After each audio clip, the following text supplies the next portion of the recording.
welcome to HIMSS TV. My name is Dylan Yogendra. I'm the managing editor at HIMSS EMEA. Today, I'm delighted to have with me Dr. Zakiuddin Ahmed, project consultant Raha at King Saud University and CEO at Digital Care. Dr. Zaki, can you give us a background to your role, please? Sure. Thank you very much. First of all, I would like to thank you and HIMSS for giving me the opportunity to be part of the HIMSS conference again this year, albeit virtual, but still I think it's exciting to at least have the conference and then the opportunity to say a few words on my role and the work we do in digital health. You know, as a physician, I've been working in telemedicine and digital health for more than 2 decades now. And my association with King Saud University for this project, which is a connected health model, first of its kind, which is completely integrated, and we have all the different technologies, telemedicine, IoT, medical devices, video conferencing, web conferencing, etc. Everything is kind of like integrated and bundled into this. So that's something which I love to talk about. We have published that project and some other projects which we have been involved in the last 4 or 5 years, essentially. And obviously during the COVID-19 phase, which really provided a tipping point for health and IT and telemedicine. Can you tell us a little bit about your experience of COVID-19 and how it's actually perhaps acted as a catalyst for digital transformation, please? As I mentioned, I've spent a fairly long time working in telemedicine, and especially where I come from, originally Pakistan, we have been struggling like other countries, but much more than others in utilizing telemedicine or utilizing technology for patient care. And it's been a very long journey, but as we all appreciate and as we all realize that COVID-19 provided telemedicine an opportunity to prove itself, to prove the value proposition, and the uptake or the appetite of telemedicine increased a lot. And similarly in Pakistan, which was hit by COVID as early as middle of March, and we also faced our share of lockdown. So as soon as our lockdown started in Pakistan, I think within 2 days, I at least working with my colleagues and some associations, we launched a nationwide telemedicine / medical call center helpline where we had some dedicated physicians offering video conferencing based, software based teleconsultation to anyone calling from anywhere in the country. This basic medical call center was supported by more than 100 specialists who all were volunteers who were actually during the lockdown. They were not doing any clinics and they were also at home. So patients, all of the patients were home because there were no clinics. All the physicians were at home except the selected hospitals which were actually accepting COVID patients. So we kind of connected those physicians and patients on a national level through this service. So similarly, the government of Pakistan also utilized that opportunity, and different other organizations. So we all in Pakistan kind of launched our various telemedicine or medical call center services.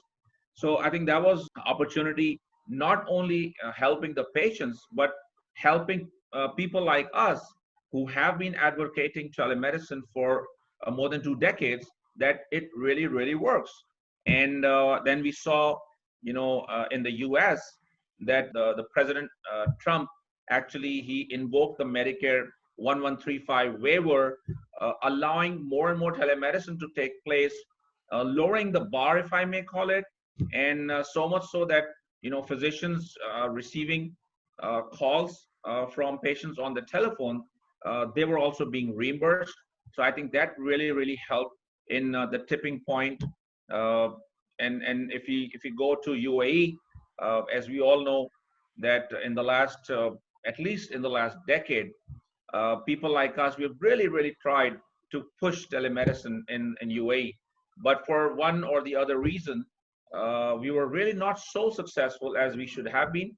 But just because of telemedicine, all of a sudden, one fine morning, if I may call that, the government decided that, okay, we will start telemedicine, and the regulations were eased off, and we had telemedicine. So I believe that not only larger initiatives by organizations like us uh, help telemedicine, but individual doctors.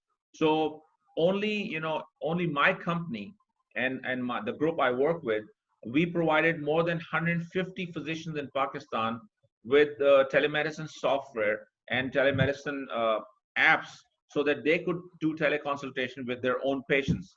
So this is just one, I think, a few examples of the multiple digital health initiatives which kind of emerged from this opportunity, which obviously brought a lot of challenges and tragedy for all of us. Fantastic. I think you touched on so many pertinent points there, Dr. Zaki. I think the collaboration is actually really important, and that's something you've addressed in your response. I wonder if you can expand on the kind of the role of the patient and how important the patient is in terms of being at the centre of the care, centre of their care. Is that something you can talk a little bit more about, if possible, please, Dr. Zaki? I would say that whenever, and if you have heard me talk in conferences, you will remember that one of my earlier slides is about patient centricity. And my other, responsibility, or if I can call it, my first love is digital health. But my second love, if you may, is patient safety and quality healthcare. And in that space, I actually established an institute, which is the first of its kind in the region. It is called RIFA, International Institute of Healthcare Improvement and Safety. And I'm also the chairman of the conference called International Conference on Patient Safety. So we talk a lot about patient centricity. I would like to mention that patient-centered care was actually mentioned and considered as a fundamental of healthcare by the Institute of Medicine report, which came out early as I think 2001 or 2002. The report is called Crossing the Quality Chasm, which came out after the first report, which is To Err is Human. So this second report of Institute of Medicine in the US actually laid down the fundamentals of healthcare. And for the first time, patient-centered care was mentioned as one of those fundamentals. And from there, I can say that the real journey of patient-centric healthcare started, which was again very strongly supported by British Medical Journal. BMJ brings out its journal as well. And the term partnering with patients was actually coined by BMJ. And they also supported the concept of keeping the patient in the center. So patient centricity actually expands on the older or at many a times existing, unfortunately, the disease-centric or physician-centric current model or the older model of healthcare. So we are working to actually shift and transform from the disease-centric or the physician-centric model to a patient-centric model, where we could actually bring patients and maybe we can call them prosumers, not consumers, but this is a new term which is called a prosumer, and it means that a person who is involved, who is respected enough to be involved in developing or in the development of the solution which that person is going to use or consume. So with that as the backdrop, what we did was that we incorporated the concept of patient-centric healthcare in all our digital health projects, including Raha, which is remotely accessible healthcare at home at King Saud University. And our first three objectives are patient engagement, patient education, and patient empowerment. So that's where the concept of the e-patient also emerges. And our telemedicine software is also very patient-centric. The processes, because it's developed by physicians themselves, so we focus a lot on patients, and we say that patients are at the center of all what we do. I wonder if there's any countries, systems, or regions that you could kind of point to that you think that should be referenced and can be learned from. I have a lot of respect for Saudi Arabia, not only because Saudi Arabia was one of the first countries in the world, or the earlier countries in the world, which moved to develop national e-health policy document. And as someone who was actually part of this initiative, by WHO and ITU to develop the toolkit for national e-health policy, it was really, really very encouraging to see Saudi Arabia, conform and adopt or start working on the e-health policy. So I think that's a good starting point for me to respect a country where the Ministry of Health is so, they're cognizant of the power of digital health and e-health. So that's the starting point. Then my involvement with King Saud University and the Ministry of Health, where they have a dedicated position for e-health, I think that also speaks volumes about their commitment and their conviction to e-health, telemedicine, and digital health. Their commitment to digital health is also seen when we see that they are trying to bring global digital health solutions into their country. We also worked on a project where we brought in artificial intelligence. Saudi Arabia is focusing a lot on primary care, and they've developed the recent model which they have developed is also reflective of that.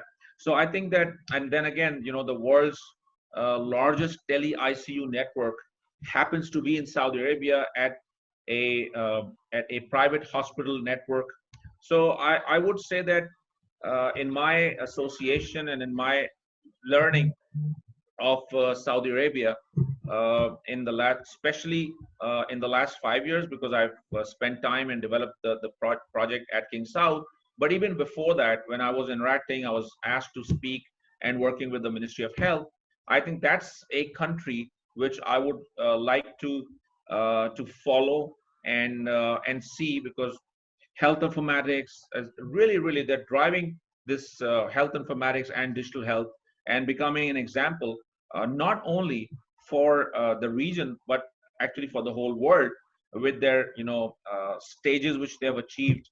So I think that's a country which I would like to refer, and I do during my talks. So I'd like to take this opportunity again to thank you so much for your time, Dr. Zaki. I know you're incredibly busy, and we look forward to learning more from you during the event.